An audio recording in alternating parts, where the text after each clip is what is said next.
you ever see her in the drive-thru? Like, shoot your shot. Yeah. So one day I saw your car pull up and I was like, oh, this is mine. 22 and you're making six figures and crushing it. I know you like sat me down and you said it's going to be the most fulfilling experience and you're going to learn so much, but it's going to be really hard and there's going to be days where you're going to cry. Oh, did you know that hair was going to be it for you? Like, did you have any plan B? I did have a plan B. How was that experience? I liked hair school. I did. You just hired your first assistant. Can you see why I did what I did? When it's something like that, like when there's no one else to look to, you know? Yeah, of course. You can get emotional. This is the whole purpose of this podcast, is to like show that it's not all roses. And like along your path, you are going to encounter some hardship. What do you feel like hairstylists right now are getting wrong?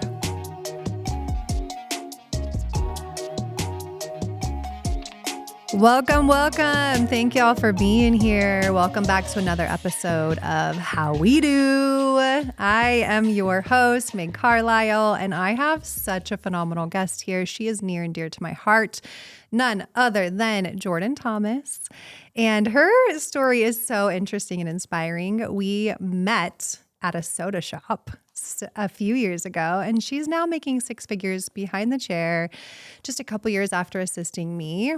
But what you don't see is that she's had to battle to get there.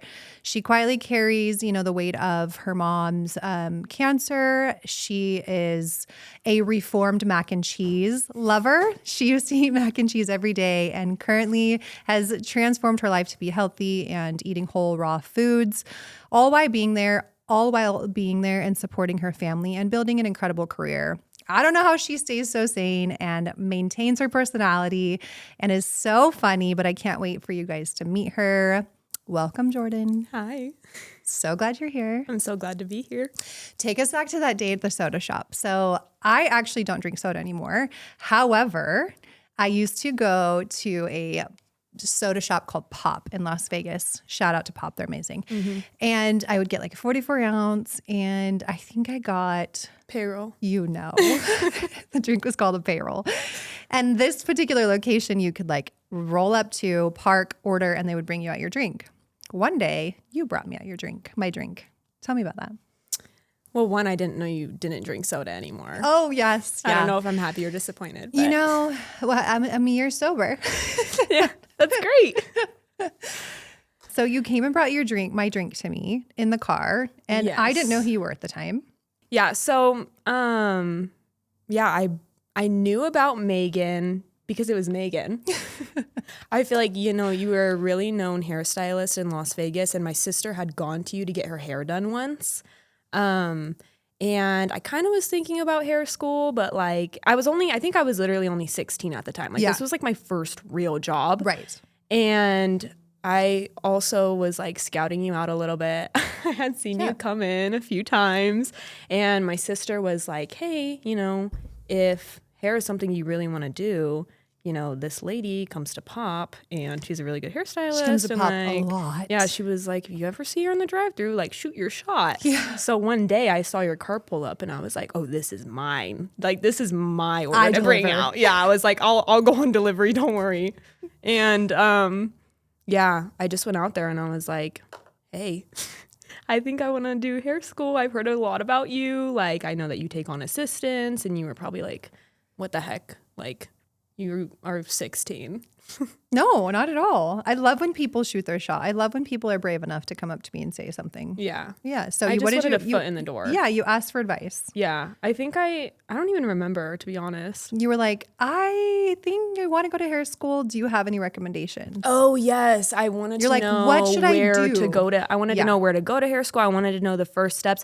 I think I had told you about like I was unsure about it and I like wanted to make it a career, but I wasn't sure if that was like a good route to go down. And you were like, hello, like 100%. Yeah. And you told me to go to Paul Mitchell and you were like, 2 years from now, hey, if you're in hair school and, you still want to do it, reach out to me again. And I was like, I think I gave you my Instagram and it was like, DM me so I know who you are. And I like followed you and I already had followed you.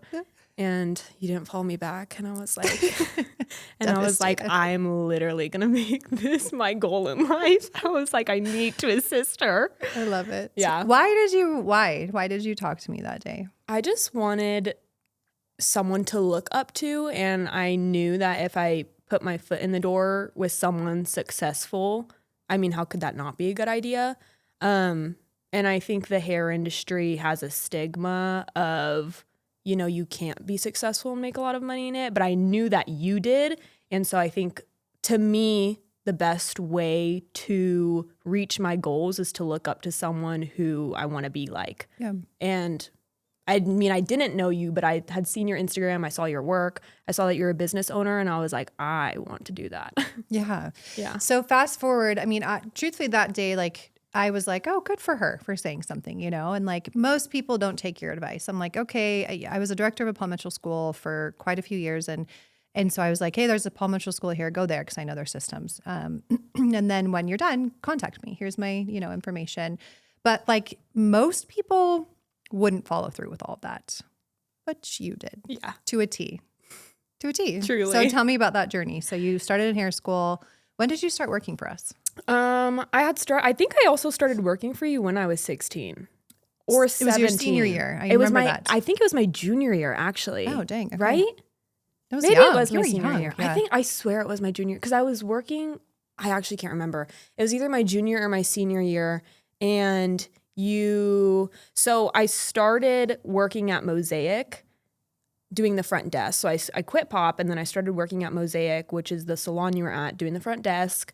And then I saw you had posted something on your Instagram of needing like some sort of like fulfillment it was like manager. fulfillment, Yeah. manager, inventory assistant. And I was like, if I can like make both of these work, like that would be great. Like stalking you. You worked at Mosaic at the time. I started working at Mosaic. You posted something. I was like, I can do this. Yeah. And you started there. You were killer at fulfillment. And that I feel like was such a huge help to us. It was a huge like leg up for you because you were already like familiar with the extensions and our brand and like the process of it all. I feel like that was such a good like stepping stone for you. And then you started hair school, right? Yeah. Yeah. And it was like, I mean, actually maybe it was my senior year of high school, because now that I think back to it, I remember I would literally go to school from like 9 to, some days I had half days, but I would literally be at school from like 9 to 1. And then I'd be at your house from like 1 to 3. And then I'd be at the salon from like 4 to 9. Yeah. So I think it was my senior year of high school. Yeah. Yeah. And then straight after high school, I went to hair school. Yeah. Yeah. How was that experience? I liked hair school. I did. I liked hair school. We talked a little bit in the other podcast about hair school.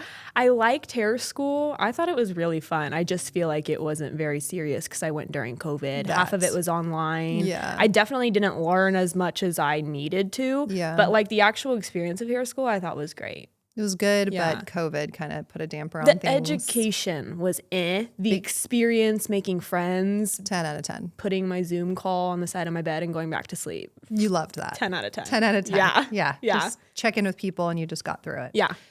Okay. And then I was kind of following your journey. So at this stage, you were working for a company, then you were going to hair school. And I was like, you know, I could see the potential of her following through with this. You like made it a point to be involved in my life. You made it a point. And so I was hard not to notice you. It was hard not to notice your like work ethic. It was hard not to notice that you showed up all the time. And so I'm thinking, yeah, if she goes through school, why wouldn't I hire her? But I do think nowadays, that kind of work ethic is not always seen, truthfully. Yeah. And it's not always first nature in people. And I really love that you even had the guts to come up to me and shoot your shot at a drive-in soda shop, you know, because had you not done that, sure, our paths would have crossed, but I never would have like kept my eye on you throughout the process. True. Have you always had like kind of confidence growing up, or like what made you get into that place and like get what you wanted? Yeah, I think so. Originally I wasn't sure if I wanted to go to hair school, and I was really confident in my work ethic growing up. I always took the hard classes. I always did the activities. Like I was on the student council board I feel like I always did the most that I absolutely could, and I wanted to be the best of the best. And so I feel like when I decided to go to hair school and not do college, I just knew I was going to have to put in just as much effort, if not more, if I wanted to be successful. And I kind of just took the way that I treated school growing up and took it into hair school as well. Yeah. Yeah. So then you started assisting me, and what was that experience like? It was a completely different experience than working for Platform Hair Co., doing inventory, working at the front desk. Like, this was a different experience. I can't remember. Did we have any conversations? You can be honest. Did we have any conversations before you came on board with me about like, hey, this, okay, yeah, Yeah, we did. Spill the tea. I can't remember. We did. Well, I do remember that I had asked you, we were at your house and we like sat down on the couch and I had asked you, hey, you know, I'm in hair school. I work at your house. Like, I have followed through so hard. Can I assist you? And you were like, oh my gosh, yes, of course. But like, I need to sit you down and talk to you about how this is going to be. And it was a little scary. At this point, I still, even though I had been working out of your house for like a whole year, I still feel like I didn't know you too much either. Yeah. And so I know you like sat me down and you said it's going to be the most fulfilling experience and you're going to learn so much, but it's going to be really hard and there's going to be days where you're going to cry. Oh. And I was like, yeah. But I said, I think I said to you, I was like, I'm ready to cry. Oh my gosh, yes. Like, I wanted it so bad. I love that energy. I love that. I'll take that energy all day long. Yeah, I mean, honestly, I do kind of like to give people a realistic expectation, if not like scare them a tiny bit at first, because like it is a tough job. Was it a hard job? Yeah.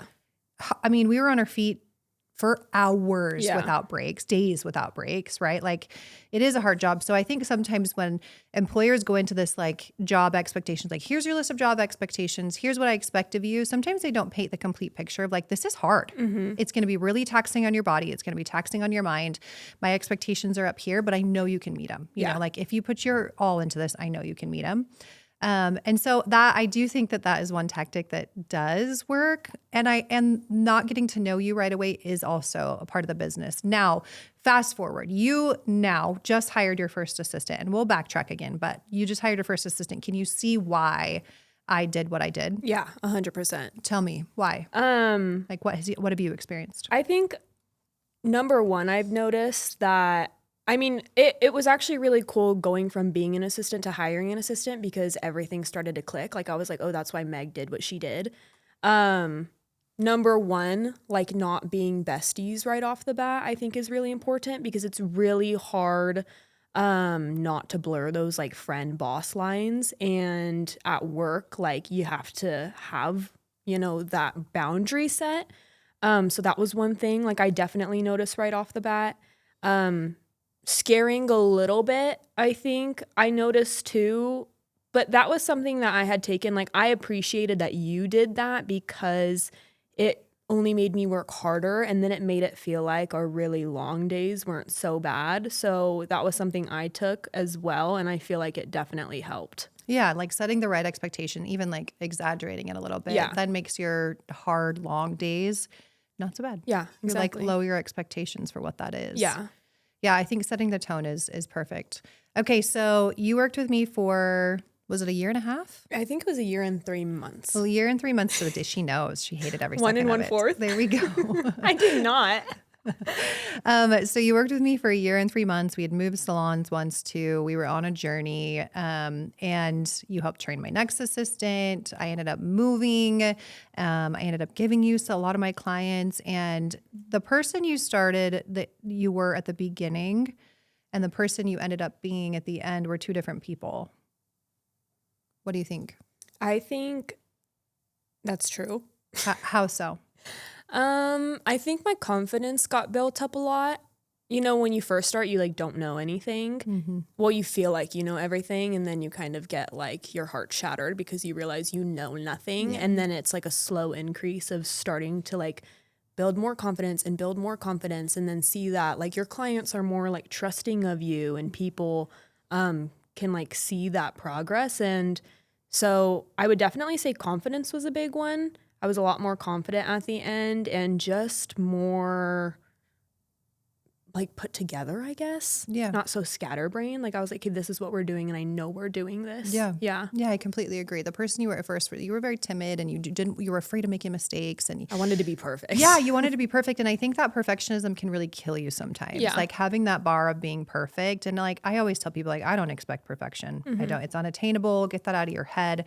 We all make mistakes. I make mistakes and I'll call them out when I make them. You make mistakes. I'll call them out when you make them. It just is a part of life, and it's all a learning, growing experience. But to like have that perspective at the beginning of like afraid to do anything and then be perfect, and then have it transition into this like more confident person that's like, yeah, I'm going to make mistakes, but now I've learned that I can fix them. And I like trust myself is really cool to see like your journey.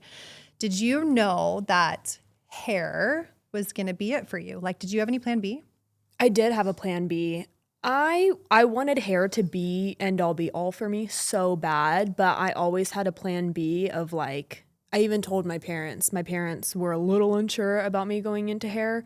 And pause. Any parents out there who are watching this and their kid is desperately wanting to do something like this, like I think encourage them. Like encourage them. Yeah. And guess what? If it doesn't work out, they can figure it out. But encourage them to like fulfill that drive within them and find good mentors that can like help them along their way. Okay, Yeah. keep going. 100% agreed. So your parents weren't super like stoked about this? At first, they were unsure about it in like a protective way, just Yeah. wanted me to be successful and didn't want me to ever regret a decision.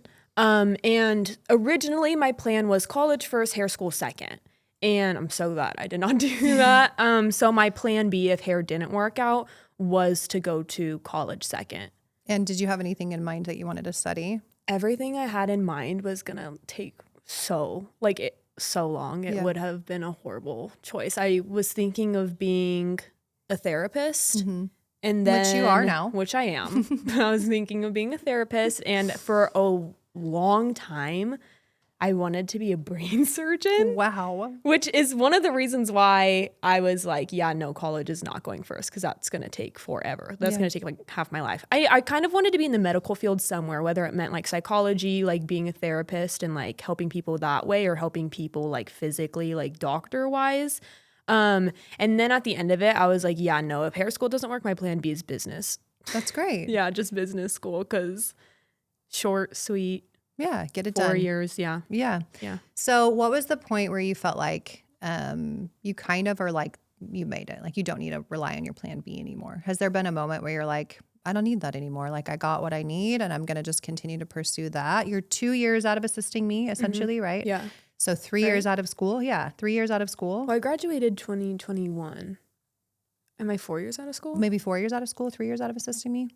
Anyways. I don't know. Yeah. So what was that moment that you like realized you didn't need a plan B? I think this year. I love that. I think this year was the moment I realized I didn't need a plan B.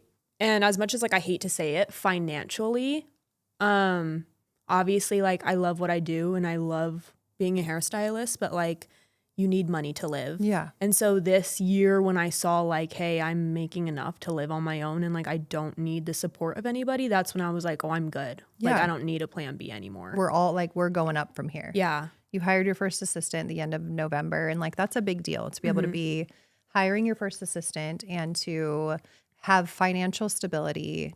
You moved into your own place. Yes. Which you didn't even know if you would do that. Yeah, that was How old are you? 22. 22, and you're making six figures and crushing it at something you really were unsure of would like really ultimately pan out. Yeah. What would you say to people that are in your position? Like they want to do a trade, they want to do something, not even necessarily hair school, but they're nervous. They've got 5 backup plans and their parents are like, Yeah. What would you say? I would say give it your all and find someone you can look up to and who can mentor you, and just know that if things don't work out, you can just do something else. Yeah. Like, not to say like, you know, go into it with the expectation of like, I'll just do something else if this doesn't work. But like truly, life is not that serious. And Right. if you end up not liking something or it's just not what you thought it would be, you can just try something new. I think the ticket there is giving it your all, though. Yeah. Because if you try something and you don't give it your all, then you're just going to be jumping from thing to thing. Yeah, totally. But if you like really give it your all, give it a couple years of like everything you've got in you, you have no regrets. Yeah. You've gone down that path. And truly, I think if you give it your all, you can't fail. It's going to work out. Yeah. Like, I mean, you might fail a few times along the way, but it will work out if you really want it. Yeah. Yeah. I like that. Okay. So what was some of the hardest moments assisting for me? We did a lot of education. We traveled a lot. We worked a ton of hours behind the chair. What were some of the hardest moments assisting for me? I think, that's a hard one.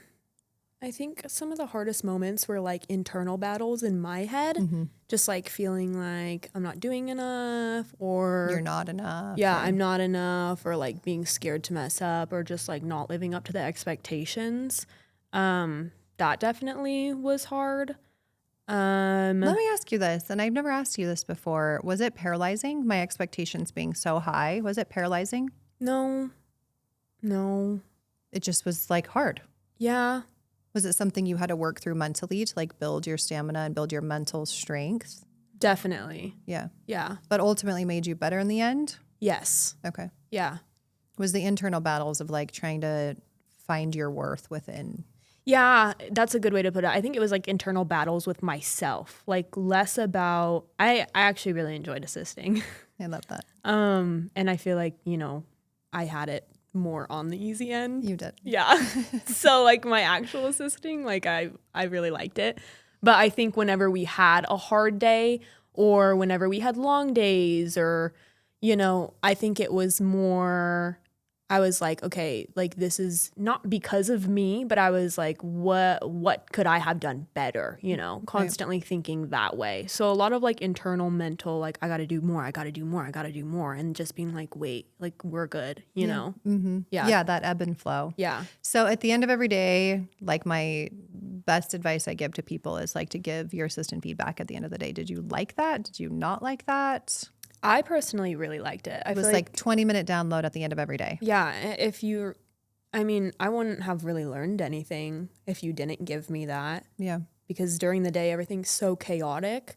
And at the end of the day is when you can really get into the nitty gritty and like explain things. Yeah. During the day, we're like communicating with eyes. Yeah. Sometimes like daggers, sometimes with hard eyes. Like we're like eye movement is everything. Yeah, it's so true.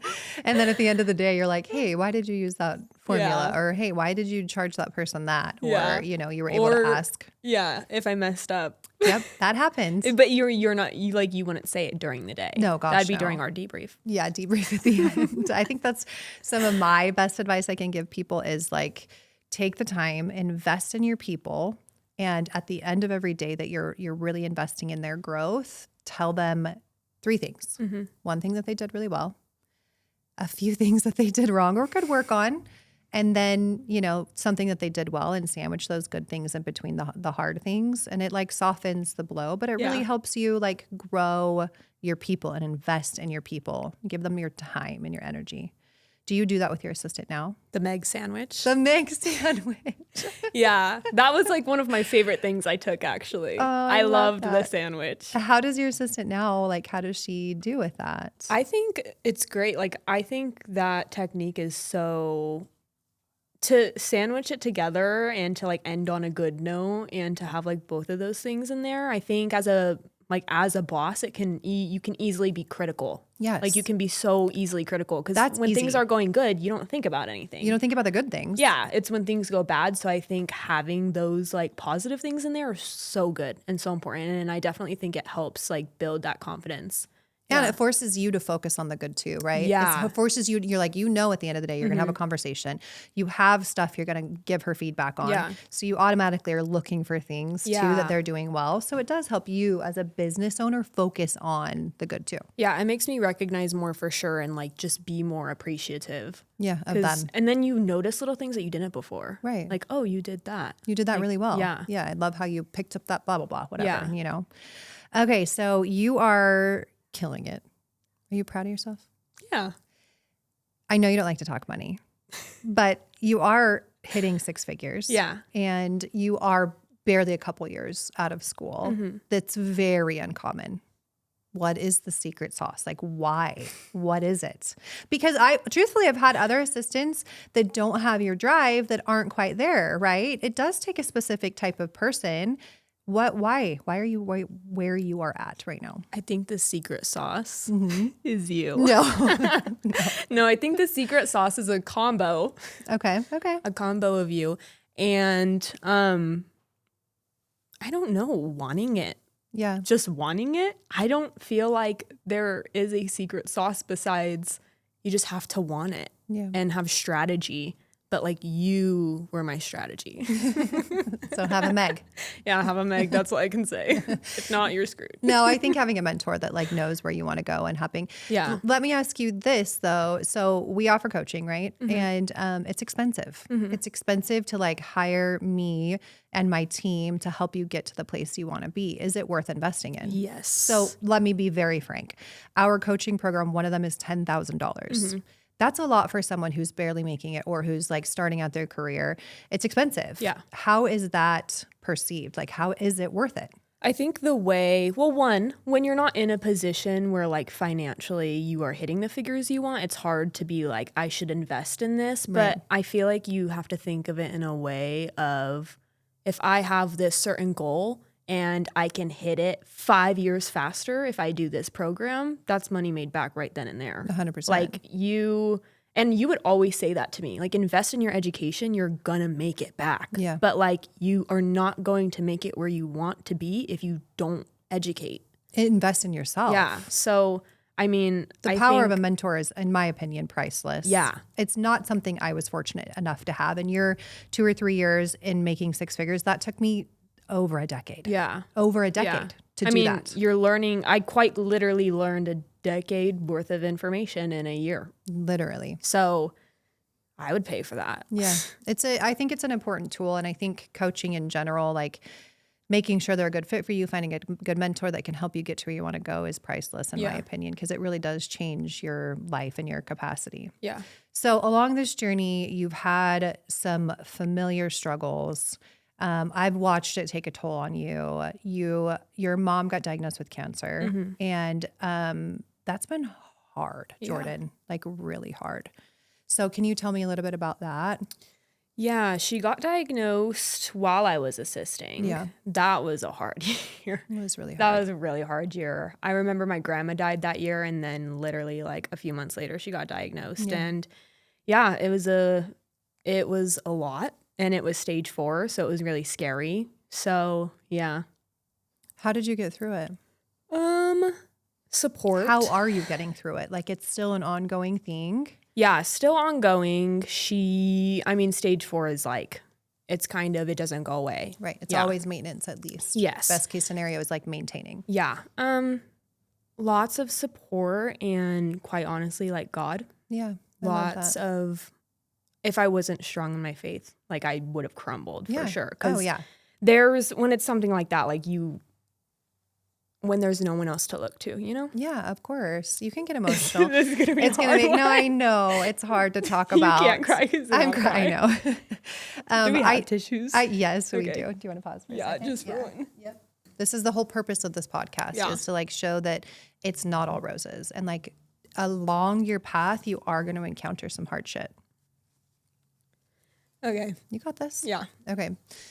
So your like faith and relationship with God is something that is like, I think, so special and so needed in this world, to like really get through hard things, because it is lonely and it's isolating. And I've been there many, many, many times in my life. And truthfully, prayer is like something that has gotten me through some really dark moments. So I think that portion of it is like, it's such a blessing to have that connection, you know? But aside from that, you were grinding and you were working so hard. You completely changed your whole life, Jordan. When we started working together, I would bring food and you would bring food, except this was gonna come. Our food choices were very different.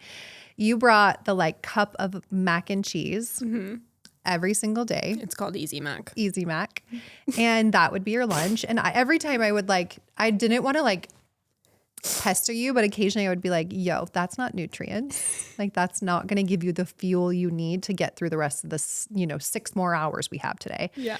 And you would be like, I'm invincible. I'm young. You would say that to me. You would be like, I'm because young. I was. I'm young. I It doesn't truly was matter. fine. My body's fine. Like I'm young, But with your mom's diagnosis, you completely changed the whole way you lived your life. Why? Well, it was actually really not coincidental. It was God. Right. She was on chemo and she's had multiple surgeries. She's had radiation surgery, tumor removal surgery, multiple of them.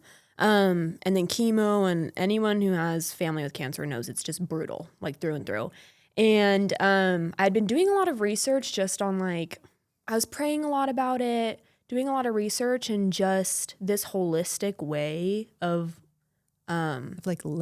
living just kept pestering me. It was so weird. I would start seeing social media things, and then I would have clients who would come in who were doing it and who had cancer. I have a few clients who had cancer and they were doing it, and I wouldn't even bring anything up and it would just be brought up to me. And it was just basically fueling your body in the way that it should have been fueled in the first place. Not to cure, but just if she's going through all of this, why can't we just make it a smidge better? Give her optimal function to deal and fight what her body's dealing with. Yeah. If you're going through all of this treatment and you just feel absolutely disgusting, at least there's that one part of hey, at least I'm living how I should be and I'm eating good. And I'm fueling my body to get through this. And that's kind of where it came about. And at first she wasn't super open to it. And actually, I had mentioned it quite a few times in the beginning and she didn't really like the idea of it. And then one day she mentioned hey, I think I want to try this. And I was like, oh my gosh, I've been waiting for this. My prayers. Yeah. You talked to me about it. I really wanted to do this, but she's not on board yet.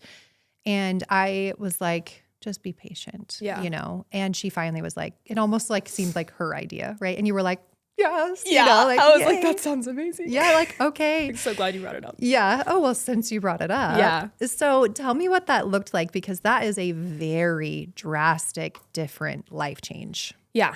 Drastic. So tell me the polarizing. You were on this spectrum of eat what's convenient, really no nutrients. Yeah. To what?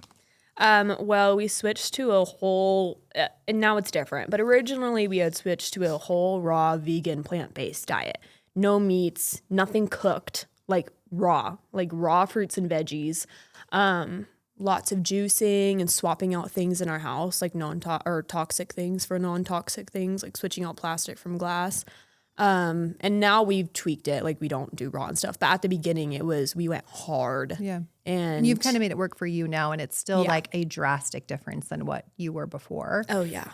What did you notice with your own health? You knew it was tough because I felt like you were making a lot of the meals. Mm-hmm. You were being the huge support for your mom because she needed it. And of course you would do that. You love her dearly. And she would do the same for you. Yeah. So you were making a lot of the meals, the dinners, prepping, all the things. What? I was not the one making the meals. Yeah, it's not. Oh, your dad, your stepdad. He would make them, and then, I would make the salads and stuff. I would make us a lot of salads. You would make a lot of stuff. She was still cooking. Okay, she was still cooking. Yeah. Okay, so group effort. Okay, all right, fair enough. It was group effort for sure. Group effort. I did a lot of research. You. Okay. Yeah, I did a lot of the back end. Okay, perfect.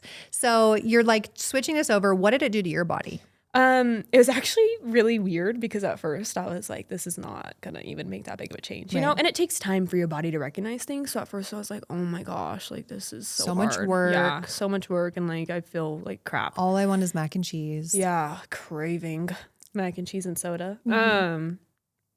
Yeah, so one, bloating was a huge one. I was not getting bloated at all. It was so weird. Yeah. I just could eat all of this food and not feel disgusting.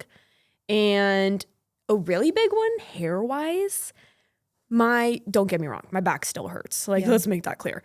But it stopped aching so bad. I noticed that after long days of work, I didn't feel like a bus hit me. Yeah. Yeah. The inflammation was decreasing significantly. Yes. Inflammation, bloating, I just felt like I had more fuel and more mental clarity. Yeah. Not brain fogged. Yeah, your like body was actually functioning as it should be functioning. Yeah, because I had a lot of brain fog before. And that was those were the three biggest things I noticed. Bloating, body not aching so bad, and brain fog was huge. Like I could get through my day so much smoother because I could just focus more. Right. Yeah. It was actually so fun to see you start posting, and you still do. You post these like beautiful displays of food that are like, you know, like avocados and like lentils and like all these things that are like whole foods. And it's so inspiring even for me who does try to be conscious of like food intake. It's inspiring for me to even do better. You know, I think in general, something that we can do better as a society is to eat better for our bodies and not just eat the things that are convenient and terrible for our bodies. So I think you're a real inspiration for people that like you've been on both sides of the spectrum, and it's incredible to see like you took that to heart. Your mom needed it, you needed it, and you just dove all in. And I don't know that you'll ever go back to just being like, you notice the difference too much. Yeah. Even my mom notices a huge difference. What As is- a family, we have. What was her take on it? Like, do you feel like that helped her have like stronger capacity to deal with the cancer? She felt the same way that I did. Like she was just like, I have more energy, like my mind's clearer. And I also think it just gave her something to like look forward to. Like she gets to juice and she gets to do all the things. It helped in a lot of ways, truly. I mean, when we were doing it together, we both were kind of like, are you feeling like this? Because I'm feeling like that. Are you not bloated? Because I'm not bloated. That was so fun to have that kind of connection too during this, and like have this like exploration of how can we all be better. Yeah. It probably made her feel less alone too. Yeah, for sure. You know, and just like, this is our new way of living. Yeah. Did anybody else in your family adopt that lifestyle too, or just you guys? It was just us in the beginning. But then because we were, you know, making all this food and stocking the house with only clean things, obviously my stepdad, those were his only options. Right. And even he mentioned, you know, after he didn't like wholeheartedly, like, I'm going to start eating like this with you guys, you know, but he just automatically started eating like that because that's what we were making for the family.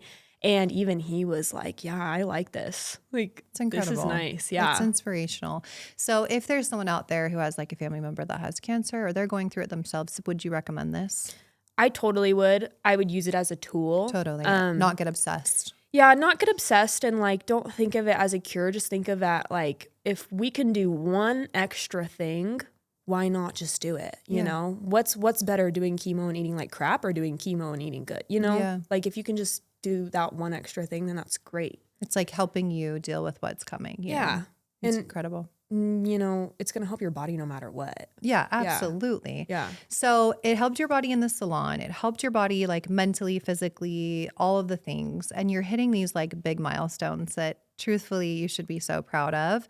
So now you're in this like phase where you brought on your first assistant. What have been some struggles? Have there been any challenges with that? Yes, I think one, just like I'm a really big people pleaser, and I'm not the kind to be in like a boss role. Yeah. I'm very much like, give me direction, and like I'm the like little small one who's like, what do you grown need? a lot in that way though. Yeah, I definitely have, but it was hard for me at first. Like I don't necessarily love being like a boss. I feel like one hard thing for me is giving feedback because everything in my head sounds like it's bad, even though it's just like constructive criticism.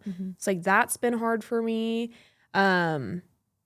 That's probably been the hardest one for me, to be honest. And trying to make sure I keep that boundary set of like friend boss. Yeah. That's really hard too because I'm young and my assistant, love her to death. She's close to my age. Yeah. So like making sure I keep boundaries as well is really hard for me. So I want to be besties with everyone. No, of course. I mean, we all do. Like as hairdressers, we're just social people. Yeah. And that just comes with the territory. And I think that's where people go wrong is they go into it getting an assistant and not utilizing their skill sets quickly enough, right? They're just like using them to shampoo or sweep hair.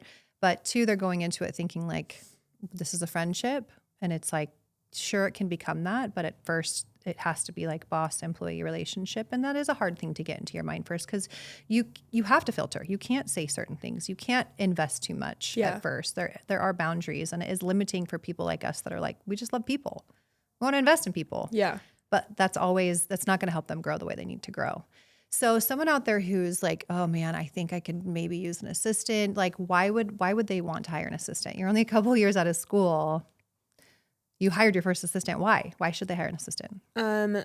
Well, two things. One, the obvious, make more. You know, you can make more money when you have an assistant and utilize your time a lot better. You know, there's times when your client's processing when you could be fitting in someone else. So utilizing an assistant to fill your time more. I used to get so bored just like sitting in the break room, like waiting for my client to be done processing. I feel like now I have a whole new like thing to look forward to, like a new purpose. I get to like organize my days and stay on top of things, which I kind of think is fun. It's like a little game. Yeah. And then two, a new purpose. I feel like being the boss. Yeah, being the boss. When you get so, well, this sounds bad. I'm not a like pro at everything, but when you get so like honed in on your craft, it's kind of like, okay, what's the new thing to look forward to? And now that I do get to be a boss and I get to teach someone, it's really fun and it makes me think of things differently. She'll ask me questions and I'm like, oh, I don't know why I do that. Like, it makes me think more and notice things that I didn't notice before. And now I don't get to just do hair, but I also get to like teach someone else something that I love. So I think that was a new thing I got to look forward to every day. Instead of going to work and being like, just got a full day of clients, now like I have another thing to look forward to. Yeah. Yeah. I think it's one thing to be good at your craft. It's a whole nother like skill set to be able to teach how to be good at your craft, you know, and that brings your skill level up significantly when you can think about like, why do I do those things? And how do I teach someone to do those things instead of just like the same old foil work or the same old whatever, you know, stuck in this 10-year grind. Yeah. You're like bringing people up to your level and like passing your skill set on. Yeah. What would you say to people who'd say, oh, you're too young, you don't have anything to offer. Why would anybody want to assist you? You know your worth. Yeah. Which is a really hard one. Like, I feel like I still struggle with that, but knowing your worth and knowing you have something to offer, you know, there's always more to learn, but you are really good at what you do and just knowing that. Yeah. Sometimes you got to fake it till you make it.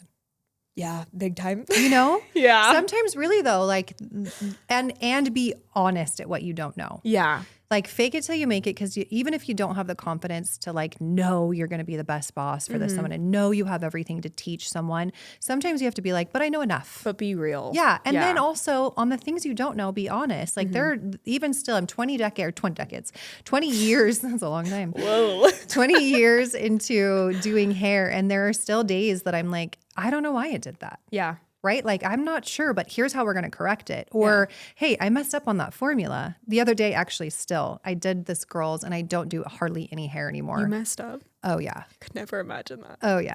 It's because that's just what happens. Yeah. Well, technically, the notes were wrong. Her formula was wrong. See? Yeah. So I have a client. Up. I have a client that travels for me, and I've done her for so long, and so it's hard to. I have a couple clients that I just do occasionally.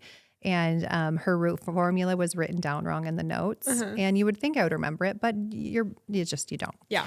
So I put on the formula and I questioned it. My gut was like, hey, is that right? But I was like, well, it's in the notes. So we put it on. It was the wrong formula. So then I had to go through and teach the assistant how to like correct what I did, you know? And I think those are also really good like teaching opportunities. Being a mentor doesn't mean you're not going to make mistakes. Yeah. It means you're going to work through it together and you're both going to learn and you're both going to teach, but being real and like, hey, I don't know why I did this, or I don't know why this happened, but like, let's figure it out. That's so relatable and it's how you can grow together. Yeah. I think you're a better mentor if you can make a mistake and know how to fix it. Absolutely. Yeah. Then you both learn. Yeah. So how long do you want to keep your assistant for? Well, I'm keeping her for a year because that's what I did with you. Yeah. And I felt like that was enough time for me to learn and feel confident at it. But also, I felt like it was a good amount of time where at the end I was like, obviously, always room for improvement. I can still work on things forever. But like, I feel confident enough to where like, okay, now I can go off on my own and start practicing without, you know, someone there. Right. So I'm starting at a year and then go from there and see how we feel. Yeah. Yeah. So how do you know they're like ready to move on? right? Like we have an assistant who's been with us for 2 years, and she's just kind of struggled a little bit, like networking a little bit more. Her skill level's incredible. She's amazing, but she struggled like getting people in the door and getting her clientele built because she just struggles with networking. But how do you know when someone's like ready? I think you know if they're ready, one, because mentally they feel ready. Yeah, they're almost like they're ready. They're a little bit checked out. You can kind of tell like, okay, they're just going through the motions now. Like they've got, our days down. I think that's kind of when you know that they're ready. But also at the same time, like if they have a little bit of a clientele, not just sending them off into the world with nothing. Yeah. Just enough to get started and feel like, hey, I can do this. Yeah. I really feel like it's more of a mental thing than anything. They have to have some clientele built up. Yes. Otherwise, it's some like, clientele for sure. no yeah. way. Yeah. Yeah. And that's what you should be helping coach along the way, right? Yeah. I remember with you and with all the assistants that I brought on, every client you brought in, I would make you take them, every client, and even the ones you didn't want to take. Even the nightmare ones. Yep, even the nightmare ones. And you would send me your like befores, afters, and then your formulas so we could talk through them. So that, I mean, all of these things are ways to like not only make you a better mentor, but also like grow these people. Yeah, grow and your lift them assistants. up. Yes. Like, hey, that formula was great. You thought of that on your own. Good job. Yeah, well done. I love that. Okay, I want to get into some hairstylist tea. Okay. What do you feel like hairstylists right now are getting wrong? Not enough hairstylists are, one, taking their job seriously and treating it as a career. Yeah, because not a hobby. It's a career. Yeah. It's a career. It's not a hobby. This is a career. So taking it seriously and also not saying yes to everything in the beginning and taking every client and learning as much as you can. You wanted to say no to some clients. Yeah. You I did. secretly might have said no to some. You wanted to say no to some clients, but I do think there's value in saying yes to the majority of them. And you don't say yes to the ones that are like uncomfortable people. The obvious no's. Yes, Yeah. but you say yes to the ones that are going to push you to like learn something that maybe you don't know already. Yeah. Yeah, honestly, it kind of ticks me off when I see hairstylists who are like, I'm a blonde specialist. And I'm like, you've been doing hair 2 years. You haven't done a color correction to save your life. Yeah. You can't be. Yeah. You gotta take everything, learn everything, and like treat this as education for as long as you live because you can never stop learning. Yeah, for sure. I love that. Okay, trends. I want to talk about trends too. Are you seeing anything in the industry right now where you're like, this is where hair trends are headed, or you hope that they head? Because I have one, but go ahead. I want you to go first. I feel like I just keep seeing, I don't know. I feel like everything is shifting right now and I don't know what it's going to shift to. I feel like everything was just like old money, old money, old money. Like blowout, soft curls. soft, old money blonde, old money brunette, banana cream pie blonde. Wow, like, I hate that. So many different names for the same thing. Yeah. I don't know where they're going. I personally hope that we get, don't hate me on this. I'm so scared for what you're going to say. This is going to sound drastic, but I personally think, I hope that we're seeing like way more layering and like, no. Bang meets layered around the face and like opened up more like 80s, Scene not hair? 80s. No, not 80s. I'm talking like, You said 80s. Sorry, yes, 80s. Not like that. But like middle part bangs and like lots of layers around the face and like opened up around the cheekbones. Like and shaggy vibes? Almost. Yeah. Like like think that. like Farrah Fawcett. Yeah. But even more drastic than that. I hope things go that direction and like bigger, more teasing, more hairspray, like bigger layers. Big. I hope. Yeah. Like 80s hair was so big, and I always look at 80s hair and I'm like, I don't know if it's It hasn't ever come back. No, and everything And it needs comes to, back. but it has not. It has not come back, and I'm like, I don't know if it can hit that hard. 80s hair is intense. Yeah. But I do feel like I would love to see 80s hair toned down a little bit. I would love it. I am seeing with men like having that like kind of like feathered mullety look back in like a modern way. Yeah. So I hope women's hair also, we can skip the perming. But I do feel like more layered bangs and like layered around the face, open up the cheekbones. I hope that comes back. I think it would be really fun. So it's not like middle part curls like we've been doing for decades and decades. Yeah. I'm hoping that trend comes to fruition? I think I could agree with that, but in like a weird, different perspective. Do share. Not in like a hairstylist way, in like a client way. I feel like the trends for like the last 5 years has been like lived in, soft, like, you know, wake up and go type thing. And I want my clients to come in and say like, I want to spend 45 minutes styling my hair in the morning. Let's do it. Like not effortless. Like it would be so cool if like everyone started doing their hair every day again. And I feel like 80s hair, you have to do that because it's so like big. You have to wake up and do it. Like you need a whole can of hairspray and like a teasing and blow drying. I want them to be as excited about doing their hair as we are about doing their hair. You know what? I love that. I think it'd be cool. I love that take. Yeah. I think that would be incredible for clients to be able to like feel that way, that kind of way, excitement about their hair. Yeah. I love that. Well, no one knows how to, I don't even really know how to do a blowout on myself. See, that would be cool. So, but like like my mom, and I bet you every other mom out there can, who was like a teenager in the 80s. Yeah, 100%. So let's bring that back. Let's bring it back. Yeah. Bring it back. Bring it back. Yeah. I love it. Okay, so a question for you. I know you've only been booth rental because you worked with me and I was booth rental. We currently, Platform Salon is a blend between booth rental and commission. We're like a perfect blend between the both, where they get the freedom of booth rental, but they get the support with the business and commission. So we're a little bit in a different ball game. I feel like things are a little shifting in the hair industry. Do you have any opinions on booth rental versus commission? Like, what have you seen? It's a hard one because I have only done booth rental, and I feel like there's so much hate towards commission. Like in the hair world, but I think it really just depends on where you're at in your career. I think, you know, if you have a full clientele and you don't need commission, you know, why not? But I also think if you're like starting out, or you're a newer stylist, or you move states, or maybe you just don't want to have like the responsibility of having like a huge clientele and then also like buying product constantly and like trying to figure out how to run all the back end things of your business. I don't necessarily think like commission is a bad thing. I think it could be a great thing for some people. So I think it just depends on where you're at. Right. Yeah. So when we opened Platform Salon, it was interesting doing research because I come from a booth rental background, right? Like independent, run your own business, takes so much dang work, but it's like, that can be lucrative. And the only experience I had with commission was seeing that it was like employee based. You were there 9 to 5. It was really controlling. You only had the availability to make so much. It capped out at like 45, 50%. So there wasn't like a growth plan with commission. They were so far on the end of the spectrums, like one over here, one over here.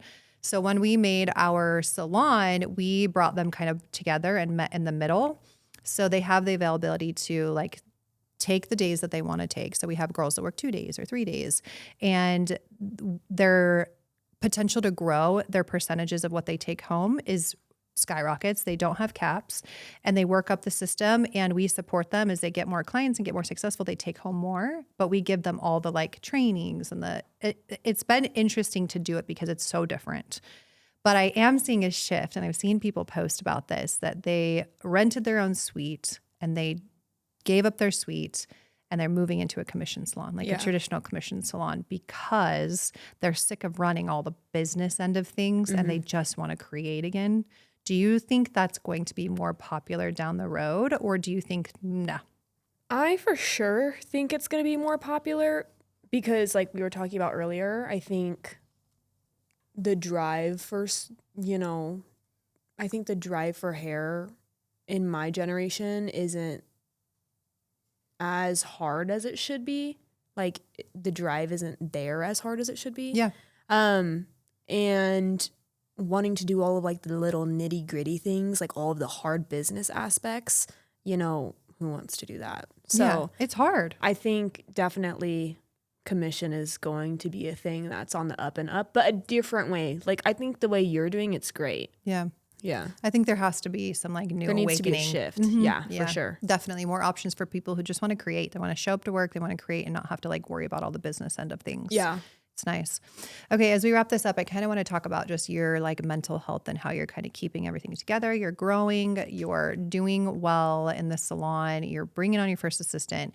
you're helping your family, supporting your family. How do you take care of yourself? Because there's lots of people in positions like you that are like burning the candle at every end. And how do you take care of yourself?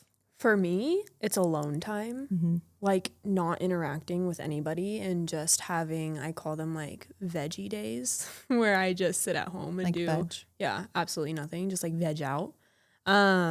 Which some people I know like are a total advocate against, but I think doing absolutely nothing at home and just having like those break days where I don't hang out with anyone, I don't really talk to anyone, I just like watch movies all day and hang out, like that's the way that I cope.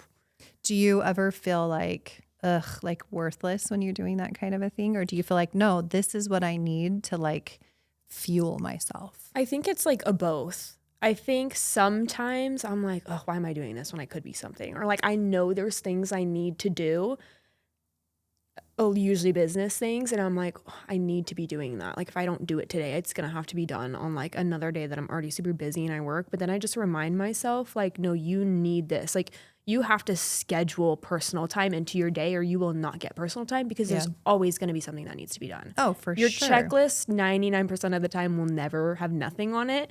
So personal time literally being scheduled is so important. I think that you're spot on with that. And that's something like I've had a hard time with like hustle culture and always staying busy. Yeah. One, I'm learning after being in therapy that it's a way to like not cope with other things that I need to cope with. It's a way to like just shove them down, you know? And so that was one way I was coping for so long for a lot of my time. So it was really productive. So anytime I had time off, it felt like I was a loser. Yeah. Truly. Like in my head, I was like, I'm worthless. If I'm not grinding every moment of every day, like what am I doing with my life? Yeah. And it's been so hard for me and I still deal with it, like having to like change that mentality of like schedule me time, make the massage appointment, like schedule time to just turn off my phone, you know, like those types of things have really helped my like insides cope, but it is hard for me. Yeah. Is it hard for you? It's 100% hard. And I think a lot of people think when you take personal time that you have to have a hobby. Yeah. Like hobbies are great, but I've always heard people say like, find a hobby, find a hobby, find a hobby. And like watching movies can be a hobby. For like, sure. I think people don't realize that you can just sit at home and do nothing. And if that's fulfilling to you and giving you relaxation time, then do it. I Like, probably need to do more of it. You don't need to like start knitting or something, you know? Yeah. Just chill out. I don't need to knit. Well, I actually did start knitting. But like I actually did. I love that. First for thing you. that came to mind. Okay, as we're wrapping up, I've got one last question for you. What is one thing that you've had to unlearn to get to the point where you're at in your life? I had to unlearn that I'm not always right. That's a big one. Was a big one. I'm not always right, and to let loose a little bit. I wouldn't say I'm very type A because I'm not very type A, but I like things done a certain way when it comes to like work specifically. And if someone does something for me, I always, would have to recheck it. And so learning like 1, let go a little bit, and then 2, I'm not always right. And there are like multiple ways to do something. I feel like that was a big learning. It's really like that takes a lot of humility to get to that point. Yeah. That's hard. Yeah. I think that's beautiful. I think unlearning that you're not always right is a big one. Mm-hmm. And I have something to add as well, something that you told me, that hard things will make you grow. Yeah. I love to be comfy. I love to stay comfortable. I've never been a big lover of hustle culture. Like, work is not my life. I like my work and life separate. And so a lot of times I like would not go for the hard things, but because I was scared. That's why. Because I was scared to do it. And you told me one time to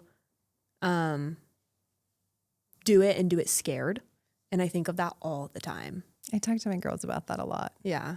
I like, love that. Yeah, life is like, it's hard. Mm-hmm. And scary things will come up no matter what. Mm-hmm. But the difference between successful people and unsuccessful people into places you're at now is both parties are scared. Yeah. One just does it anyways. Yeah. And they do it scared. So you have to choose like who you're going to be. Yeah. You either be scared and don't do it or be scared and do it anyways. And your worth will just skyrocket. Well, and then I just realized it's only scary because I haven't done it. Yeah. And then once you do it, you're like, oh, it's not that bad. yeah, not scary anymore. Your like tolerance for that grows so much. Yes. And then you're like, I'm going to do it scared. And then afterwards it won't be scary. Yeah. Or it'll go really scary and it'll be a learning experience. Yeah. There's like no losing in that. Yeah. Jordan, you're amazing. You're such an inspiration. I think it's incredible how far you've come on your journey. And it's not from just like luck or chance, right? Like you have worked your tail off for this. You are so supportive for your family. You're so supportive to all those around you. You make everybody laugh like nobody else I know. That's so nice. And you're just such a bright light. And I'm just so grateful that you could come on here and share a little bit about yourself because you will change the world. And I'm so grateful to know you. Aww, I'm grateful to know you. Yeah. I'm here because of you. I love you. Literally. So if people who want to connect with you, tell them your social media. She's hilarious on TikTok, just so you know. What is your socials? My Instagram, shout out, is Jordan McKenzie. It's JordanMackenzie, no E, because it was taken already. And my TikTok is at Hair Hangout. Because Hair Hangout. Trying to rebrand, but we'll see. I love it. Yeah. So you can reach her there. If you love this episode and you connected with it, please share it and download it and subscribe. We have so much more coming your way. We're so grateful that you're here. Thank you for being a part of How We Do.